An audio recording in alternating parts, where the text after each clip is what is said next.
Astaghfirullah. Assalamualaikum warahmatullahi wabarakatuh.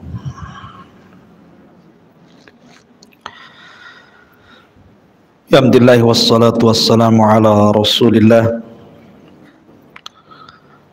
wa ala alihi wa sahbihi wa mawalah, wala haula wala quwata illa billahi wa ba'du.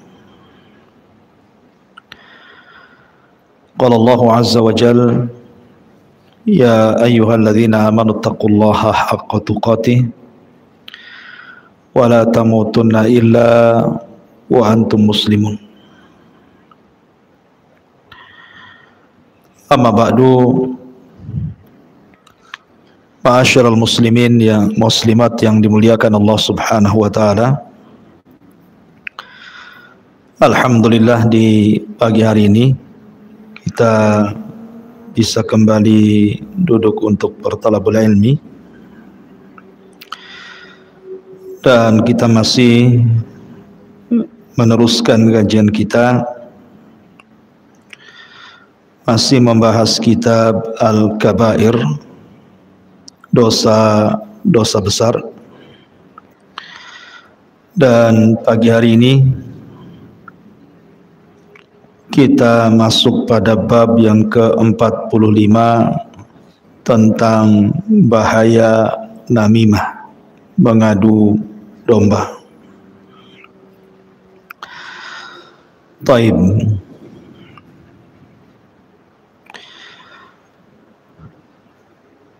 Bicara tentang namimah ataupun mengadu domba,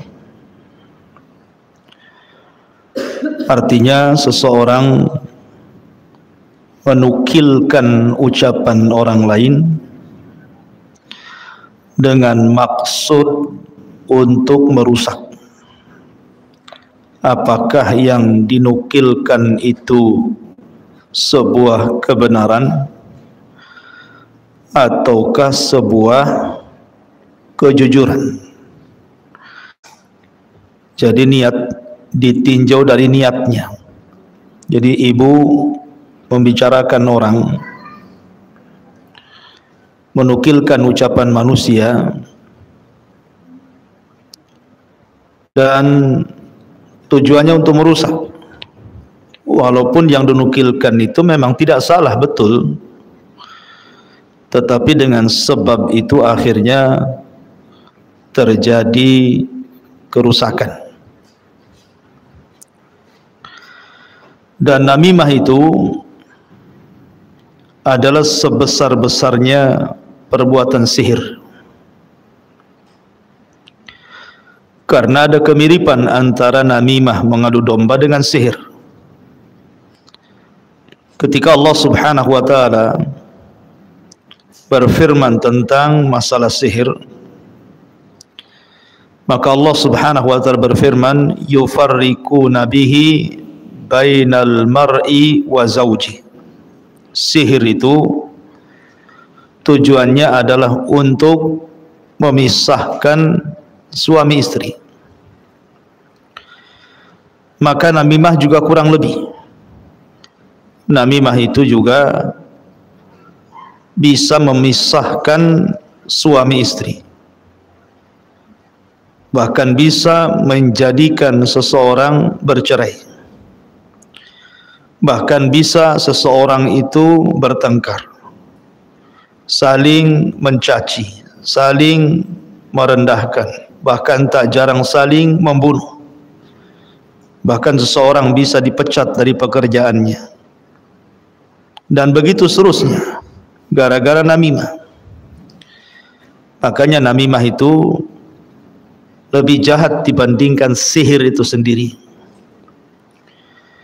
karena menjadikan orang bertengkar gara-gara namimah itu tidak perlu waktu yang lama. Cukup menukilkan ucapan, kemudian orang itu terpengaruh dengan ucapan tersebut, jadi seseorang bisa bertengkar, seseorang bisa bercerai, seseorang bisa membunuh, dan begitu seterusnya. Tapi terkadang sihir itu prosesnya lama, karena harus menyediakan syarat-syaratnya, sehingga namimah ini besar sekali dosanya karena melebihi pengaruh sihir. Makanya wajar kalau seandainya namimah ini digolongkan dalam kitab Al-Kabair sebagai dosa-dosa besar yang ke-45, kata Imam Az-Zahabi rahimahullahu ta'ala. Bahkan ada sebuah kisah di zaman dulu. Jadi ada seseorang yang menjual seorang budak. Alasannya karena budak tersebut suka namimah, suka mengadu domba tuannya. Makanya dijual dengan harga murah. Kemudian ada orang yang membelinya, dan orang tersebut bertanya, kenapa budakmu dijual? Dia mengatakan, karena budakku ini suka namimah, maka aku jual dengan harga murah. Kemudian dibelilah budak ini. Setelah dibeli, kemudian hidup beberapa waktu dengan majikannya yang baru. Rupanya sang budak ini memang betul-betul tukang namimah. Kemudian dia ngomong sama istri tuannya itu bahwa suaminya telah melakukan perselingkuhan. Artinya dia suka wanita yang lain dan sudah pudar rasa cintanya. Maka sang istri mengatakan kepada budak tersebut, lalu bagaimana solusinya?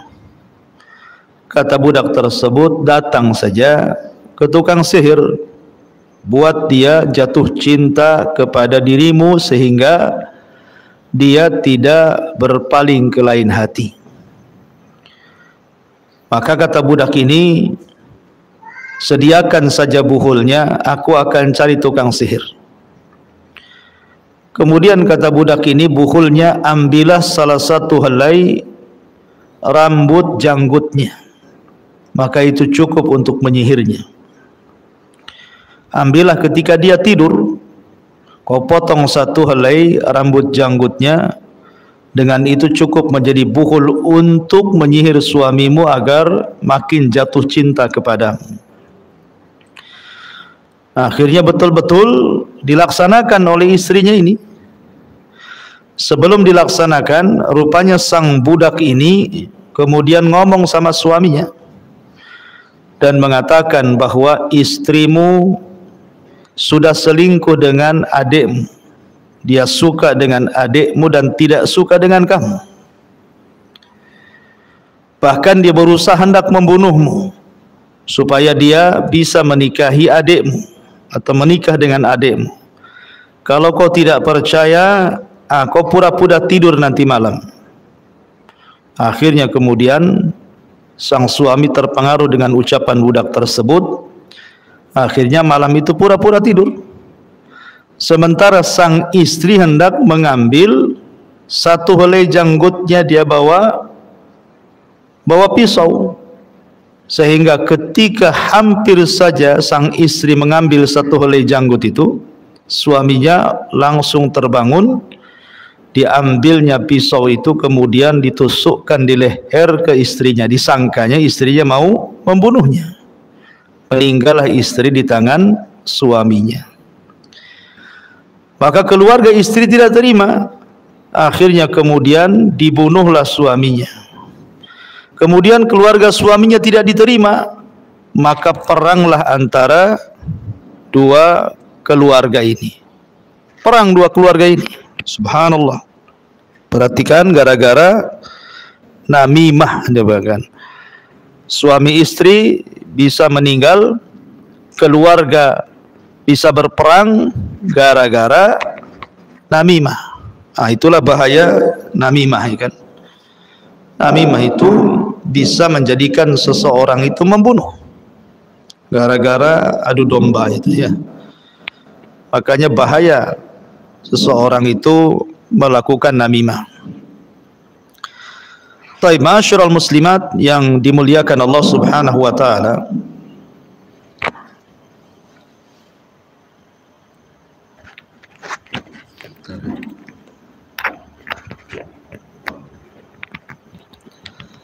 Kita baca Allah Subhanahu wa taala berfirman, "Wala tuti' kulla hallafin mahin, hammazin masya'in binamim."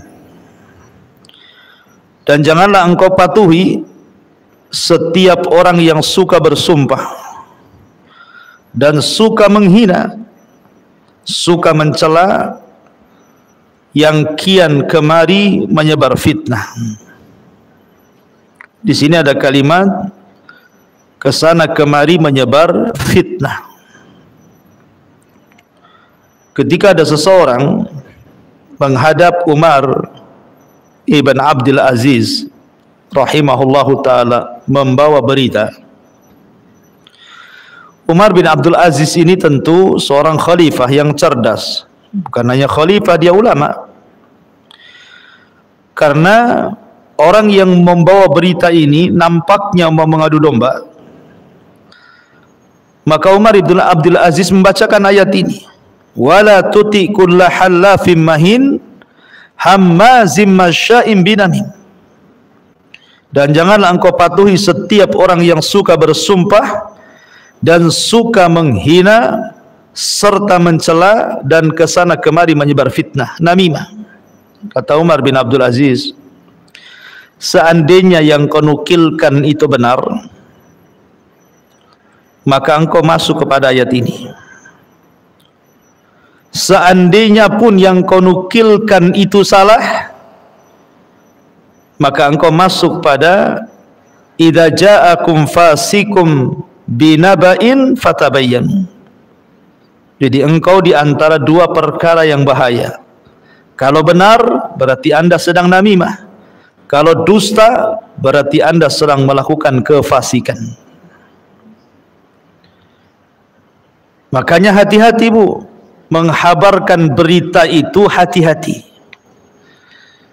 Ibu bicara sama kawannya, iya si Anu itu begini dan begitu.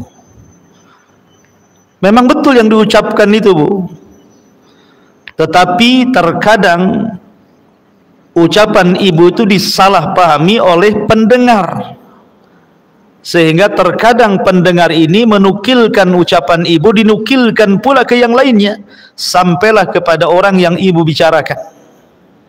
Bisa bermasalah itu ya. Makanya tidak semua yang ibu dengar disampaikan. Kata Nabi SAW, kafa bil mar'i ithman an yuhadditha bi kulli ma sami. Cukuplah orang itu dikatakan pendosa ketika berbicara setiap yang didengarnya. Jadi tidak semua yang didengar harus dibicarakan. Terkadang ada hal-hal yang ibu harus tutup aib saudara itu.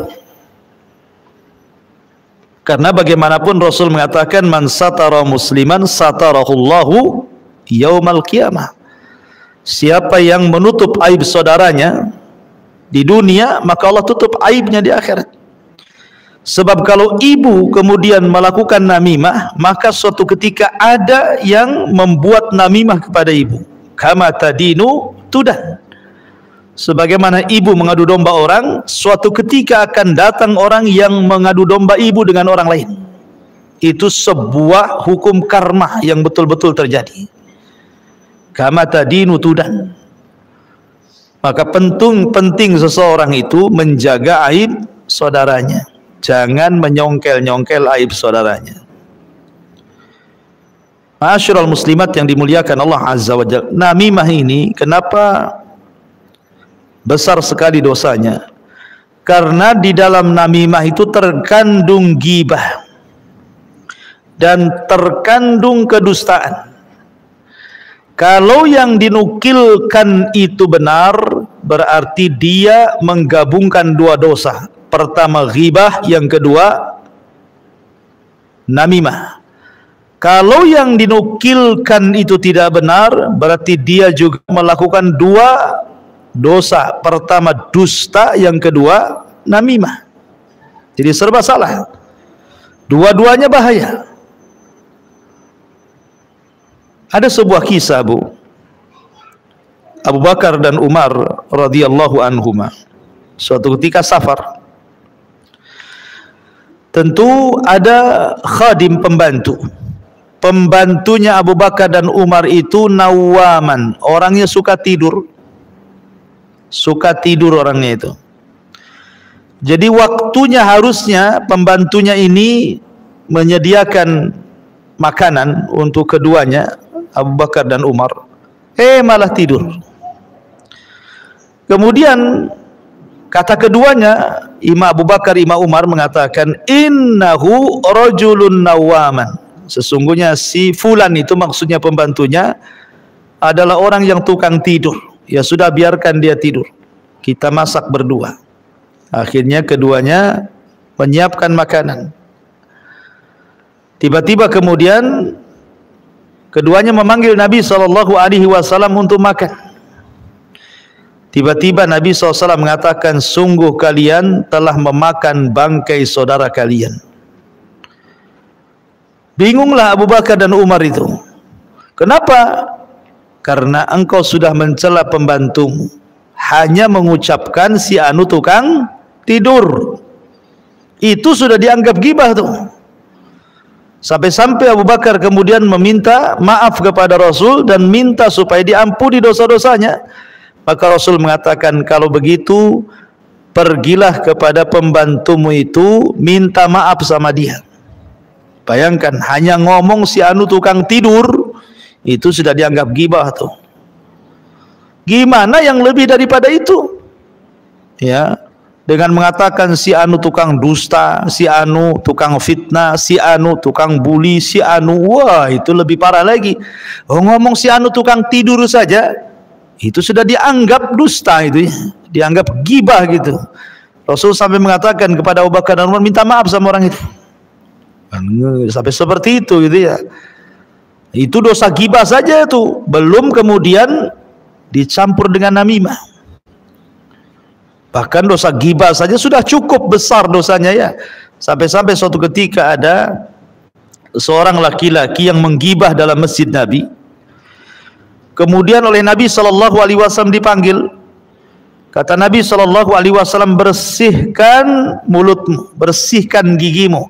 Khalil, maksudnya khalil itu, kalau ibu habis makan daging, kan mesti ada daging nyelap-nyelap di gigi itu, ya kan? Kemudian ibu ambil tusuk gigi, kemudian ibu cungkil-cungkil sebagian daging yang masih sisa di gigi itu kan. Itu namanya khalil dalam bahasa Arab. Kata Rasul, khalil, bersihkan gigimu tuh. Kemudian orang ini mengatakan, ya Rasulullah, aku tidak makan daging. Maka Rasul mengatakan, bahkan kau sudah memakan daging saudaramu, bangkai saudaramu. Karena dia sudah menggibah gitu ya. Bahkan suatu ketika Nabi SAW dengan para sahabatnya lewat di sebuah bangkai keledai. Kemudian Rasul mengatakan kepada sahabat ini, seandainya kalian makan bangkai keledai ini jauh lebih baik dibandingkan kalian memakan bangkai saudara kalian alias ghibah. Karena ghibah itu sebesar-besarnya dosa riba, kata Rasul. Sebesar-besarnya dosa riba itu ghibah. Bagaimana kalau seandainya ghibah ini dicampur dengan namimah? Ya kuadrat tuh namanya kan. Dosanya numpul lah jadinya. Karena orang namimah itu tidak lepas daripada ghibah masalahnya. Makanya di sini Nabi SAW mengatakan, la yadkhulul jannata nammam. La yadkhulul jannata nammamun. Tidak akan masuk surga orang yang suka mengadu domba alias namimah. Ibu-ibu yang dirahmati Allah Subhanahu wa taala, di zaman Nabi SAW ada satu keluarga yang sangat memusuhi Rasul. Orang dekat Nabi. paman Nabi SAW. Siapa? Abu Lahab. Ini paman Rasul yang pertama kali memusuhi dakwah Rasul di Mekah sebelum yang lainnya. Lah Abu Lahab ini punya istri namanya Arwa bintu Harbin. Siapa Arwa bintu Harbin? Kunyahnya Ummu Jamil. Artinya dia saudari daripada Abi Sufyan, orang besar Mekah. Karena Abi Sufyan itu pemimpin Arab salah satunya. Punya adik namanya Arwa bintu Harbin atau Ummu Jamil menikah dengan Abu Lahab. Lah ketika Nabi SAW diangkat jadi Nabi dan Rasul, maka permusuhan Abu Lahab luar biasa, sampai meletakkan kotoran di depan masuk rumah Nabi SAW. Betul-betul diletakkan kotoran di situ. Tapi tugas istrinya lebih parah lagi, karena istrinya adalah Hammalatal Hatab alias Namimah. Hammalatal Hatab, pembawa kayu bakar. Apa gunanya kayu bakar itu? Untuk membakar. Dan namimah itu sama dengan membakar.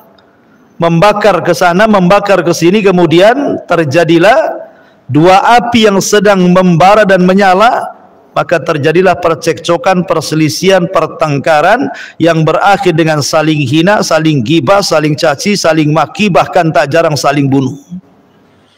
Nah, itulah yang dilakukan oleh siapa? Oleh istrinya Abi Lahab. Wa imra'atuhu hammalatal hatab.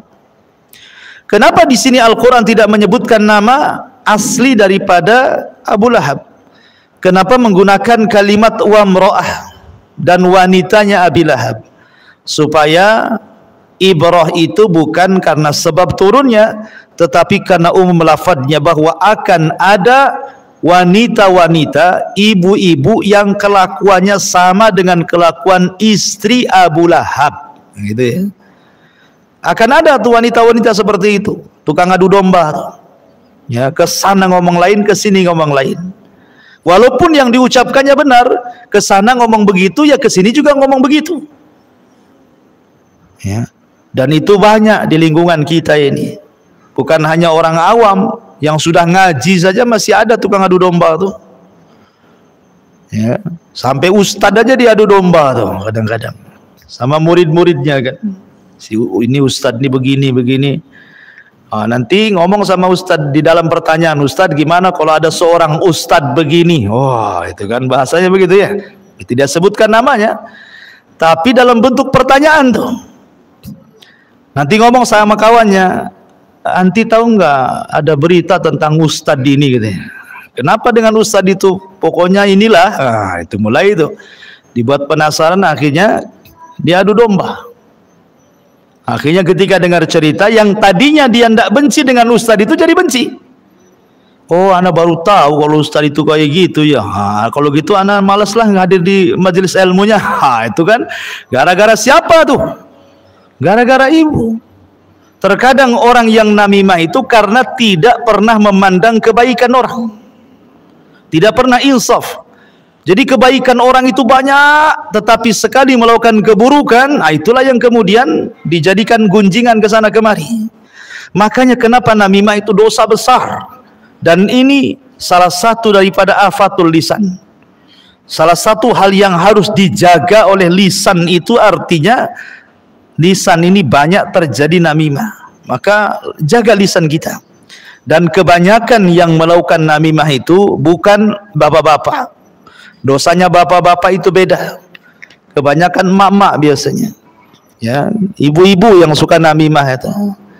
Sana kemari ngomong, sana kemari ngomong gitu ya. Nah, walaupun tujuannya bercanda kadang-kadang, walaupun tujuannya ucapan perkara mubah, tapi karena tidak terkontrol ucapannya, akhirnya jadi namimah atau jadi gibah gitu ya. Nah, awalnya sih tidak niat namimah, nggak niat gibah, tapi karena kebanyakan ngomong, keasikan ngomong dengan kawannya, awalnya cerita A, cerita B, akhirnya kemana-mana, sampai akhirnya jatuh kepada gibah dan namimah.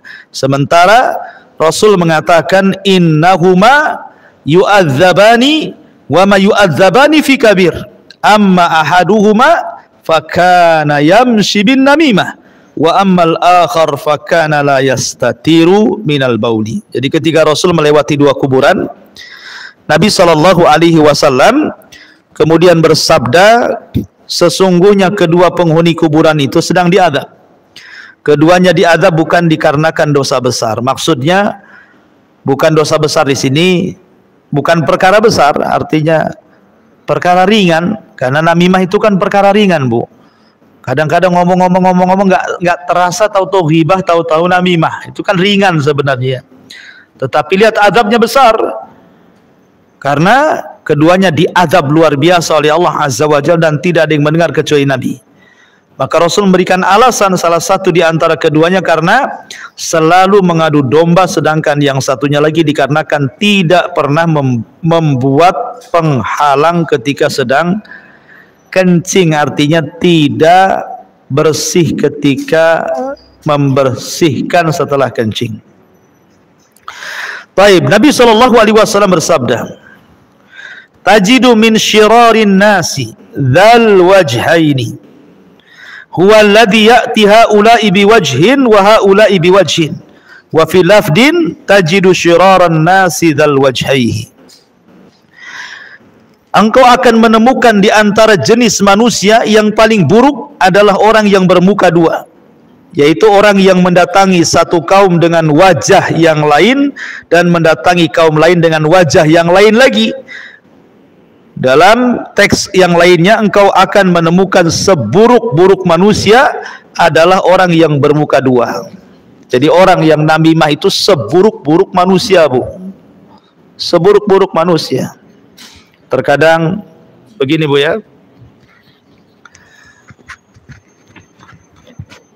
Terkadang di antara kita ini, di antara ibu-ibu, para ummahat, subhanallah, kalau sudah sholat, luar biasa sholatnya.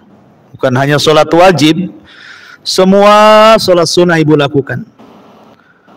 Tidak rawatibnya, ya tidak duhanya, qiyamul lailnya, witirnya ibu lakukan. Kalau datang puasa Senin Kamis, ya puasa, ya kan. Kalau datang orang yang ngajak sedekah, ya sedekah, gitu ya. Baca Quran, zikir, gitu ya. Tapi masalahnya kalau sudah kumpul sama kawan-kawannya, Bu, kayaknya sholatnya itu tidak mencegah perbuatan keji dan mungkar. Sedekahnya itu tidak membersihkan hatinya. Puasanya tidak menjadikan lisannya berpuasa. Dia sholat, dia puasa, dia haji, dia zakat, dia sedekah, baca Quran, dia zikir. Tapi kalau sudah ketemu kawan-kawannya, hilang tuh semuanya, Bu. Sudah gibah, namimah, udah biasa tuh. Ya kan? Makanya kenapa Rasul mengatakan bukan perkara yang berat, bukan perkara ringan, besar, perkara ringan. Karena tahu-tahu gibah saja ibu tuh. Ya ngobrol-ngobrol gibah gitu ya. Ya makanya saya anjurkan, Bu, kalau sudah kumpul-kumpul dengan kawan, satu sudah mulai gibah orang, kalau ibu tidak bisa nasihati, pergi dari majelis itu. Ya, langsung izin aja. Maaf, anak sibuk di rumah, saya harus masak, suami nunggu, anak-anak begini. Buat alasan. Ya, kalau sudah mulai ini, kecuali kalau ibu nasihati, ya janganlah, jangan cerita itu, yang lain aja lah. Kan enak tuh. Tapi kan kadang-kadang ibu sungkan dia. Apalagi yang ngomong ketua majelisnya pula gitu kan. Ya sudahlah, izin, saya ada masalah di luar, mau pulang sibuk. Cari alasan. Jangan sampai telinga ibu jadi mendengarkan ghibah yang tadinya tidak punya dosa jadi punya dosa. Karena begini, hadis ini Rasul mengatakan bahwa pemilik dua wajah itu seburuk-buruk manusia. Bahkan dalam riwayat, barang siapa yang memiliki dua wajah di dunia, maka kelak lidahnya di akhirat akan menjadi lidah yang penuh dengan neraka. Sebagaimana di dunia memiliki dua wajah, maka di akhirat diberikan oleh Allah dua lidah yang penuh dengan api. Karena dia suka ngompor sana ngompor sini. Kalau dulu kan pakai minyak tanah, sekarang pakai gas pula gitu. LPG pula. Bukan yang 5 kilo lagi. Jadi kadang-kadang orang kesana kemari hanya untuk itu saja, menceritakan keburukan orang, atau dia tidak menceritakan keburukan orang, tetapi terkadang menjadikan itu pula jadi namimah. Maka pentingnya menjaga lisan. Rasul mengatakan la yuballighuni ahadun an ashabi syai'an fa inni uhibbu an akhruja ilaihim wa ana salimus sadri. Jangan ada seorang pun yang menceritakan tentang sahabatku sedikit pun, karena aku ingin keluar menemui mereka dengan membawa hati yang sangat-sangat bersih. Lihat, Rasul saja takut. Jangan kalian cerita. Jadi ibu, kalau ada kawannya cerita tentang saudaranya, tentang kawannya, lebih baik ibu langsung stop. Sudahlah, enggak usah cerita si anu lah, cerita yang lain sajalah. Cerita antar kita saja, bisnis kita apa nih, gitu ya. Ngapain pula cerita-cerita orang. Kadang-kadang begitu. Baik yang diceritakan itu kenal atau tidak kenal. Seperti yang tidak kenal umpamanya kan. Mungkin ibu berdua sama kawannya sama-sama nengok YouTube di handphone kan. Mungkin cerita tentang selebritis lah apa gitu yang di handphone kan, macam-macam isinya kan. Nanti dikomentari itu yang di handphone itu. Jangankan yang di handphone, kadang-kadang ibu dulu di teras saja orang jangan dikomentari. Ya. Jadi terkadang seseorang itu harus mengerem, karena yang paling banyak memasukkan ke neraka itu dari anggota badan itu adalah lisan. Salah satunya adalah namimah. Ya. Baik, saya akan sebutkan beberapa bahaya namimah itu. Pertama, ya, namimah itu bahayanya adalah al-isya'atu lil akharin wa iqa'ul idza'i bihin. Menyebar keburukan kepada orang lain dan menyakiti orang lain. Namimah itu sama dengan menyebar keburukan dan menyakiti orang lain. Kemudian yang kedua, al-khawdu fil batil wa fudulul hadis. Seseorang mengucapkan kalimat-kalimat batil dan berlebihan dalam bicara. Orang kalau banyak bicaranya itu kan banyak salahnya. Kalau orang banyak salahnya pasti banyak dosanya. Orang kalau sudah banyak dosanya ya neraka lah tempatnya tuh.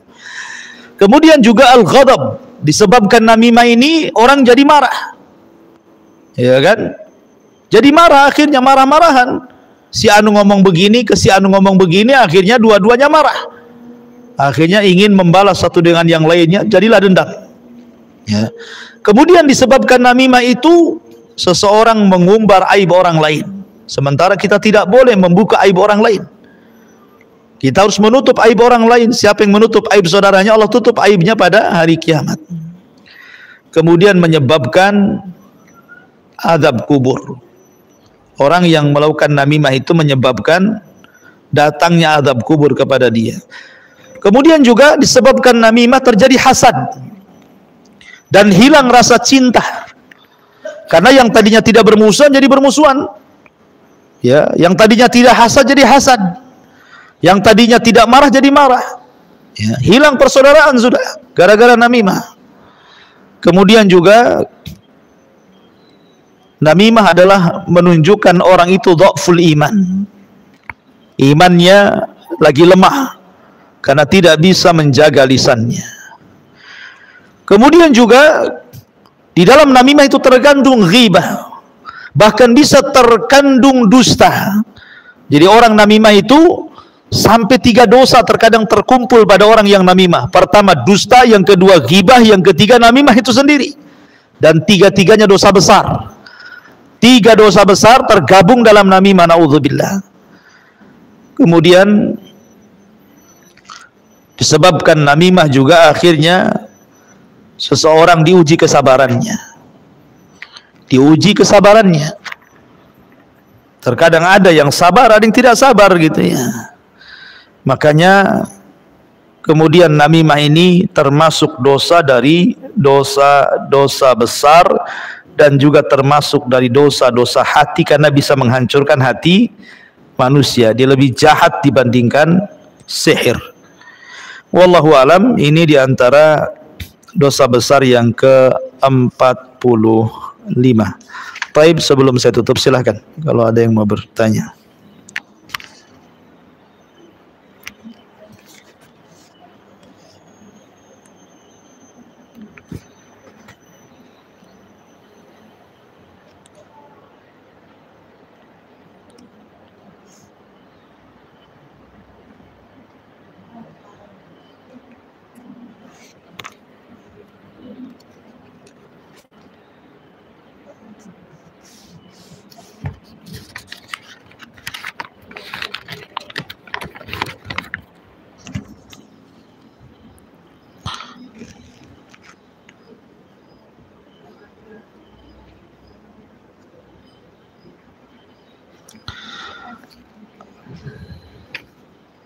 Iya, bismillah. Ustadz, ada ulama yang ceramah di depan jemaah pengajian yang menjelek-jelekan dakwah sunnah, memfitnah dengan ucapan, bagaimana sikap kita? Iya. Pertama, kita doakan ustadz tersebut supaya dapat hidayah. Karena bagaimanapun dakwah itu sebuah kelembutan. Wa man ahsanu qaulan mimman da'a ilallah. Siapa lagi yang lebih indah ucapannya dibandingkan orang yang mengajak manusia ke jalan Allah. Artinya dakwah itu sebaik-baik ucapan, seindah-indah ucapan. Kalau dakwah itu seindah-indah ucapan, berarti di dalam dakwah itu tidak ada fitnah. Tidak ada fitnah, tidak ada menjelek-jelekan dan begitu seterusnya. Karena itu bagian daripada wasiat Allah kepada Rasul, wa in kunta faddan ghalidhal qalbi lan faddu min haulik. Kalau engkau keras wahai Muhammad, tentu mereka tidak akan menerima dakwahmu. Makanya kenapa Allah memerintahkan memerintahkan Musa dan Harun untuk datang kepada Fir'aun dan mengatakan wa qula lahu qaulan layyina, ucapkan kepada si Fir'aun itu ucapan yang lembut. Asal dakwah itu lembut, tidak mencaci, tidak memaki, apalagi isinya fitnah. Yang kedua, kalau seandainya ustadz tersebut membawa syubhat, maka sebaiknya ibu tidak perlu mendengarkannya. Banyak ustadz yang lain kok, ngapain didengarkan ustadz seperti itu? Kalau kiranya dalam dakwahnya mencaci, memaki, memfitnah, membawa syubhat, justru tidak meningkatkan iman, tidak meningkatkan takwa, tidak menjadikan ibadah bertambah, tidak menjadikan semangat mendekatkan diri. Buat apa dengerin kan itu? Cari ustadz yang lain yang menambah iman, takwa gitu kan, banyak gitu ya, daripada ustadz yang menebar fitnah seperti ini. Ini yang pertama. Kemudian pertanyaan yang kedua, bagaimana sikap kita? Ada teman tetangga yang sedang sakit parah, tetapi suaminya enggan membawa ke rumah sakit, bukan karena masalah keuangan, tetapi lebih kepada ketidakpercayaan terhadap medis, hanya memakai herbal saja, sedangkan istrinya ingin dibawa ke rumah sakit.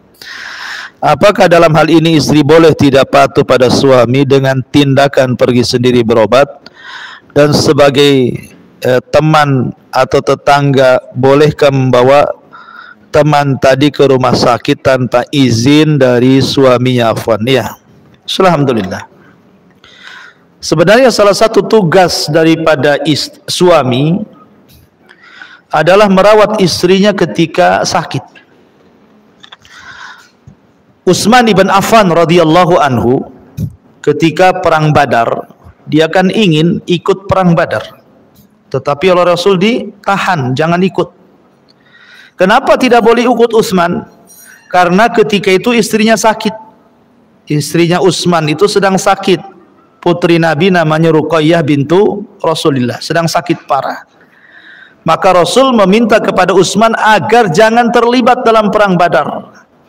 Bahkan Rasul memberikan imbalan kepada Utsman, walaupun kau tidak terlibat dalam perang Badar, maka pahalamu sama dengan pahala orang yang ikut perang Badar, dan pembagian ganimahmu juga sama dengan bagian yang terlibat dalam perang Badar. Akhirnya Utsman pun tidak ikut perang Badar karena merawat istrinya.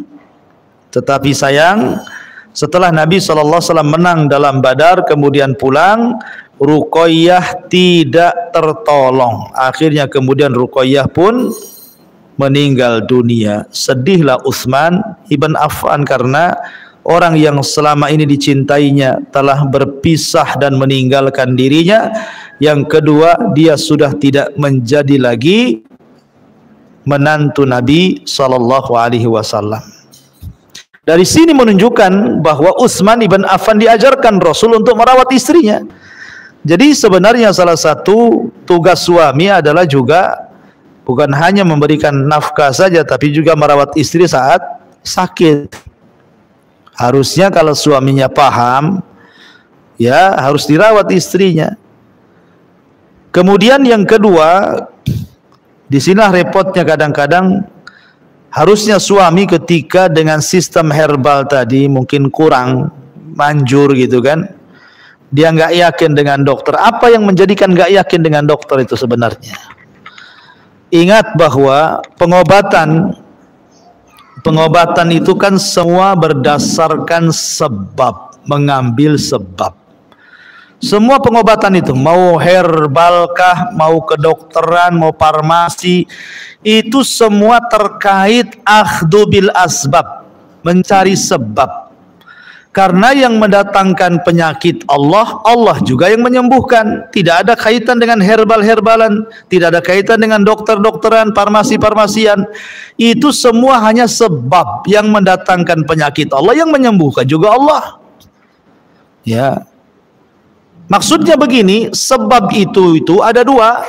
Kalau kita bicara tentang sebab dalam perobatan itu, mengambil sebab itu ada dua kalau kita cerita sebab. Pertama, sebab itu ada yang sifatnya kauni, ada yang sifatnya syar'i. Ada sebab itu bersifat kauni, ada yang bersifat syar'i. Yang bersifat syar'i, contohnya Rasul mengatakan, nih kalau minum ini akan mengobati penyakit ini, itu syar'i namanya, Bu. Karena Rasul ngomong, contoh umpamanya Rasul bicara tentang itu bisa menyembuhkan segala penyakit. Nabi yang ngomong begitu. Kemudian Quran yang mengatakan wa nunazzilu minal Quran ma huwa syifa. Quran diturunkan untuk obat. Kemudian air Zam-Zam, air yang mubarak, ma'u Zam-Zam lima syuribalahu. Air Zam-Zam itu akan mengabulkan peminumnya. Kalau peminum minta sembuh, ya Allah kabulkan insyaallah. Jadi ada yang sifat-sifatnya itu syar'i, memang Quran dan Sunnah mengatakan ini penyembuh. Nah, yang kedua ada yang sifatnya kauni. Kauni itu penelitian. Lah ini kan kerjaan dokter sama orang-orang farmasi nih, tukang teliti-teliti ini. Ya, itu pun tidak mutlak 100% kan itu ya. Tetap Allah yang menyembuhkan.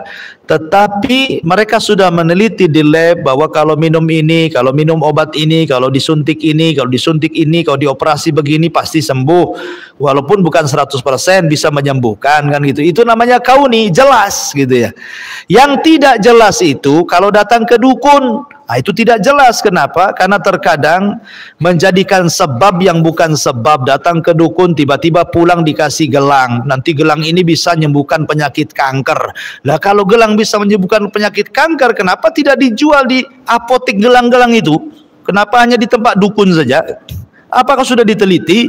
Itu nggak diteliti, itu mencari sebab yang bukan sebab, jatuh kesyirikan gitu ya.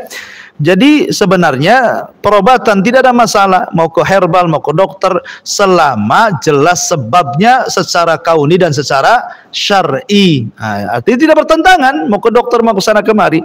Masalahnya ini suami menghalang-halangi. Ya, maka kalau memang ini membahayakan, gitu ya, membahayakan, karena kan terkadang masalah kesehatan itu juga harus ada pakarnya, Bu. Suami itu bukan pakar, apalagi suami tidak pernah sekolah di kesehatan. Dia tidak pernah kuliah S1, S2, S3, S-teler sampai nggak pernah.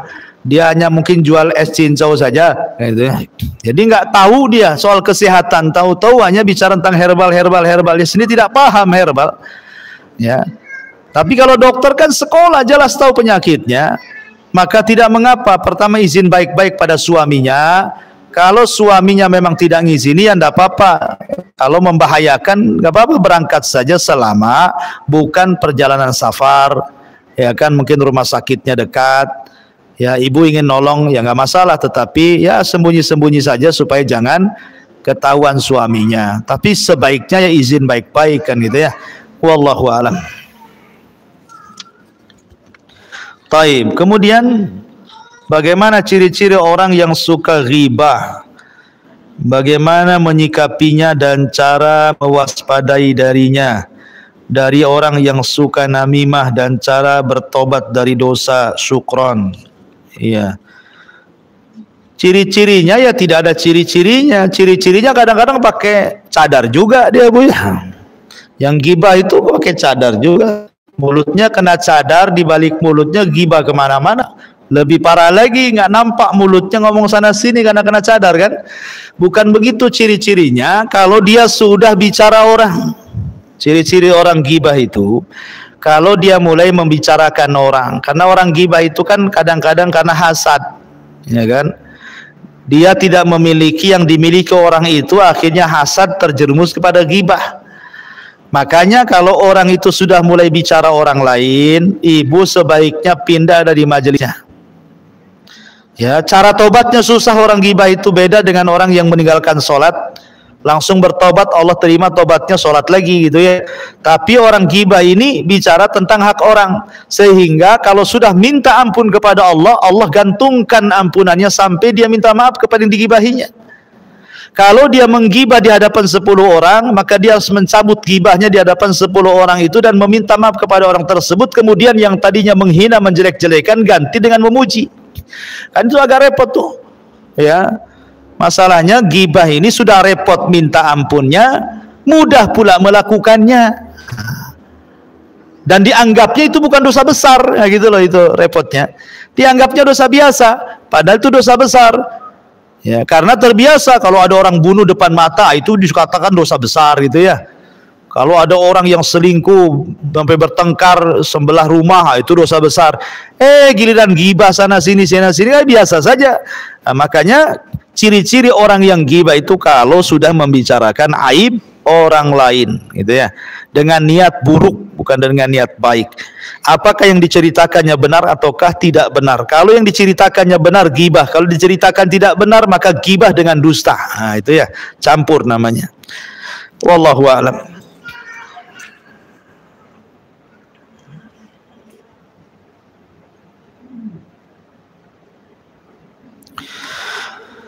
Taib, tidak ada pertanyaan lagi.